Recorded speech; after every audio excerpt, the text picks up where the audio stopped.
नमस्कार दोस्तों, हमारे YouTube चैनल आध्यात्मिक ज्ञान टेक में आपका स्वागत है। इस चैनल के माध्यम से अध्यात्म ज्ञान प्राप्त करने के लिए चैनल को सब्सक्राइब करें, वीडियो को लाइक करें, शेयर करें तथा कमेंट करें। दोस्तों, आज के दिन हम बात करेंगे ज्ञान योग तथा कर्म योग के बारे में, जो कि गीता अध्याय 2 के श्लोक 39 में भगवान कहते हैं। तो दोस्तों, हमने पिछले वीडियो में बताया जन्म, विद्या, कर्म, धर्म, अर्थ, काम, मोक्ष। तो जन्म के बाद विद्या, उसके बाद कर्म। तो कर्म के विषय में गीता अध्याय 2 के श्लोक 40 में भगवान बताते हैं कि इसमें बीज का नाश नहीं है, यानी कि जो आपने कर्म सिलेक्ट कर लिया है उसके बीज का नाश नहीं है। तो ये अर्जुन जन्म के बाद विद्या गुरु से विद्या प्राप्त करके जो कर्म सिलेक्ट किया था उसके माध्यम से कुरुक्षेत्र यानी कि कर्म क्षेत्र में प्रवेश करके भगवान से कह रहा है कि मैं युद्ध नहीं करूँगा और जा कर के बैठ जाता है। तो भगवान का कहना है कि तू कर्म नहीं करेगा तो तुम्हारे शरीर का भी निर्वाह सिद्ध नहीं होगा। इसके लिए उन्होंने ज्ञान योग और कर्म योग के माध्यम से जीवात्मा और शरीर के लिए सब कुछ अलग अलग समझाते हैं। उसमें गीता अध्याय 2 में भगवान बताते हैं कि जीवात्मा के जितने भी शरीर हैं वह सब नाशवान हैं तथा जीवात्मा को अविनाशी कहा गया है। तो इस संसार में 4 खानी से जीव की उत्पत्ति होती है। 4 खानी: अंडज, स्वेदज, उद्भिद, जरयुज। तो यह 4 खानी से जीव की उत्पत्ति है और 84 लाख प्रकार के योनियों में जीव चक्कर लगाता है। तो 84 लाख प्रकार के जितना भी शरीर है वह सब नश्वान है और जीवात्मा को अविनाशी बताया गया गीता अध्याय 2 में। तो इसमें जीवात्मा के लिए ज्ञान योग और शरीर के लिए यानी शरीर भोगों के निमित्त, सकाम कर्म भोगों के निमित्त कर्म योग का उपदेश दिया गया है। तो इसमें हम एक छोटा सा उदाहरण लेंगे। जैसे हमने एक उदाहरण ले लिया सेबी का। तो सेबी में क्वाड्रेंट के लेफ्ट साइड एस और ई को रखते हैं। एस मतलब सेल्फ एम्प्लॉयड और ई का मतलब होगा एम्प्लॉयड। और क्वाड्रेंट के राइट साइड रखते हैं बी और आई को। बी का मतलब हो गया बिजनेसमैन और आई का मतलब हो गया इन्वेस्टर। तो यह ई और एस क्वाड्रेंट में जीवन भर काम करके क्या फाइनेंशियल फ्रीडम को प्राप्त किया जा सकता है? यह कमेंट करके आप लोग बताइए। या बी और आई क्वाड्रेंट में काम करके फाइनेंशियल फ्रीडम को प्राप्त किया जा सकता है? आप लोग कमेंट करके दोनों में जो सही हो वह आप कमेंट करके हमको बताइए। उसी प्रकार से भगवान सकाम और निष्काम कर्म के बारे में बताते हैं कि सकाम कर्म के आश्रय को ग्रहण करने वाले यानी कि निम्न श्रेणी का बताया गया है। उसके आश्रय को ग्रहण करने वाले वह अत्यंत दीन है तथा उसमें आज़ादी नहीं है, स्वतंत्रता नहीं है।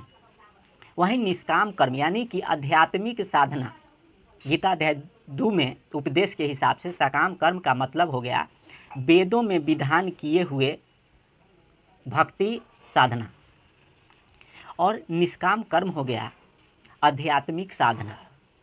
तो आध्यात्मिक साधना सुकृत कर्म फल को नहीं चाहना, उस फल को त्याग करने की भावना और त्याग करके उस परमात्म तत्व के यानी कि परमात्मा के लोक में जाना, सादा सादा के लिए अमृत को प्राप्त करना यानी कि आध्यात्मिक साधना करना। और वेदों में जो विधान किया गया है वह सब भोगों के प्रतिपादन यानी कि भोग को प्राप्त कराने के निमित्त है, वह सकाम कर्म बताया गया उसको। तो भोग प्रतिपादन करने वाले तीनों गुणों के अंतर्गत उसको रखा गया है। तो वेद के द्वारा जो भी साधना है वह तीनों गुणों के अंतर्गत उसको रखा गया है, जो उसकी सकाम कर्म यानी कि निम्न श्रेणी का बताया गया गीता अध्याय 2 में। तो गीता अध्याय 2 के हिसाब से सकाम कर्म के आश्रय को ग्रहण करना चाहिए या निष्काम कर्म के आश्रय को ग्रहण करके आध्यात्मिक साधना करके जरा मरण, वृद्धावस्था और सब प्रकार के दुखों से छूटना चाहिए। गीता अध्याय 2 के श्लोक 46 में भगवान कहते हैं कि ब्रह्म को तत्व से जान लेने के बाद समस्त वेदों में उतना ही प्रयोजन रह जाता है। तो इसके बारे में हम आपको बताएंगे कि ब्रह्म को तत्व से जान लेना ये छोटा जलाशय है इसको तत्व से जान लेने के बाद इस छोटे जलाशय में इतना ही प्रयोजन रह जाता है। तो इसको उदाहरण लेते हुए हम बताएंगे कि जो अनादि ब्रह्म पूर्ण ब्रह्म कबीर देव जिनको कहते हैं वह 88,000 द्वीप के स्वामी हैं और हर एक द्वीप में हंस मौज मस्ती से रहता है। और इस ब्रह्म भगवान के अंतर्गत जो भी 7 द्वीप 9 खंड है, यह कर्मों के अधीन इसको रखा गया है। तो यह 7 द्वीप 9 खंड वाला जो क्षेत्र बड़ा हुआ, यह 88,000 द्वीप वाला क्षेत्र बड़ा हुआ, यह कमेंट करके आप बता सकते हैं कि समस्त वेदों में उतना ही प्रयोजन रह जाता है। तो वेद के द्वारा सकाम कर्म के आश्रय को ग्रहण करने वाले लोग क्या जरा मरण वृद्धावस्था और सब प्रकार के दुखों से छूट सकते हैं, या निष्काम भाव से उस अनादि पूर्ण ब्रह्म परमात्मा के शरण में जा करके भक्ति आराधना और साधना करके जरा मरण वृद्धावस्था और सब प्रकार के दुखों से छूट सकते हैं। यह भी आप लोग कमेंट करके बताइए। जैसे ई और एस क्वांटेंट में काम करके कभी भी फाइनेंशियल फ्रीडम को प्राप्त नहीं किया जा सकता है, उसी प्रकार से सकाम कर्म और वेद के द्वारा विधान किए गए वाले आसरा लेकर के कभी भी जरा मरण वृद्धावस्था और सब प्रकार के दुखों से नहीं छूट सकते। उसी प्रकार से जैसे BI वाला क्वांटेंट है, उसमें काम करके मेहनत करके फाइनेंशियल फ्रीडम को प्राप्त किया जा सकता है। तो उसी प्रकार से यह आध्यात्मिक साधना है जिसमें भक्ति आराधना साधना करके और सुकृत कर्म करके जरा मरण वृद्धावस्था और सब प्रकार के दुखों से छूटा जा सकता है। तो जीवन के सूत्र में जो हम बताए थे कि जन्म, विद्या, कर्म, धर्म, अर्थ, काम, मोक्ष, तो इसमें जो कर्म है, कर्म रूपी बीज है, इसके आरंभ में इसका कभी भी नाश नहीं है, यानी कि कर्म का नाश नहीं है। उसके कर्म का फल आपका जो भी होगा वह बनता है और जीव को मिलता है और उस शरीर में जीव भोगता है। तो किसी का शरीर टेढ़ा है, किसी का एक आँख है, किसी का एक आँख नहीं है, किसी को कुछ है, किसी को कोई बीमारी है, किसी को कोई परेशानी है, तो यह सब कर्मों का फल है।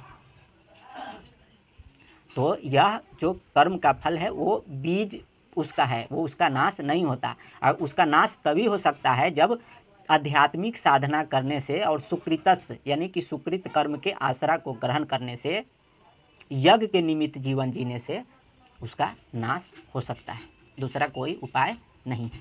कि गीता अध्याय 2 के श्लोक 40 में संबुद्धि युक्त पुरुष पुण्य और पाप दोनों को इसी लोक में त्याग देता है, यानी कि सुकृत कर्म करने वाले जो लोग होते हैं वही पुण्य और पाप को त्याग कर सकते हैं, दूसरा नहीं कर सकता है। तथा यह कर्म बंधन से छूटने का उपाय है। सुकृत कर्म ही कर्म बंधन से छूटने का उपाय है, जो कि गीता अध्याय 2 में बताया गया है। पढ़ करके हम लोग समझ सकते हैं।